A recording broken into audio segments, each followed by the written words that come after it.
తరబడి ఎన్ని మందులు వాడినా మీ మోకాల నొప్పులు తగ్గట్లేదా? ప్రాణ పెయిన్ క్లినిక్ లో అత్యాధునిక చికిత్స. ప్రకృతిలో మనకు తెలియని ఎన్నో రకాల పక్షులు, జీవులు సంచరిస్తూ ఉంటాయి. అప్పుడప్పుడు అవి కనిపించి కనువిందు చేస్తూ ఉంటాయి. తాజాగా సూర్యాపేట జిల్లాలో ఓ వింత పక్షి దర్శనమిచ్చింది. చింతలపాలెం మండలం గుడిమల్కాపురంలో ప్రజల కంటికి చిక్కింది. పెద్ద పెద్ద రెక్కలతో గరుడ పక్షి శరీరాన్ని పోలి ఉన్న ఈ పక్షి ముఖం మాత్రం గుడ్లగూబ మాదిరిగా ఉంది.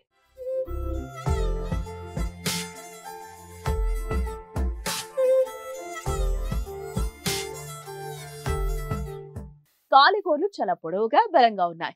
ఎన్నడూ చూడని పక్షి కనిపించడంతో స్థానికులు దాన్ని చూసేందుకు ఆసక్తి కనబరిచారు. పెద్ద ఎత్తున తరలివచ్చి వింతగా తిలకించారు.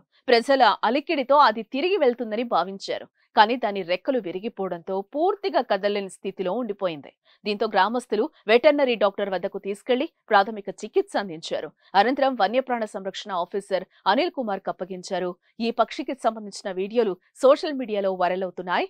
అచ్చం ఇలాంటి పక్షే తెలుగు రాష్ట్రాల్లోని పలు చోట్ల గతంలో దర్శనమిచ్చాయి. ఈ వింత పక్షి అటవీ ప్రాంతాల్లో ఉండే గుడ్లగూబ జాతికి చెందిన పక్షి అని జంతు శాస్త్ర నిపుణులు చెప్తున్నారు.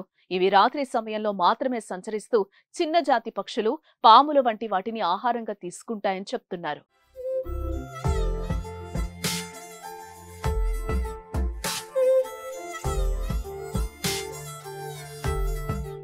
సుమన్ టీవీలో మీ పర్సనల్ అండ్ బిజినెస్ ప్రమోషన్స్ కోసం కింది నెంబర్కి కాంటాక్ట్ చేయండి.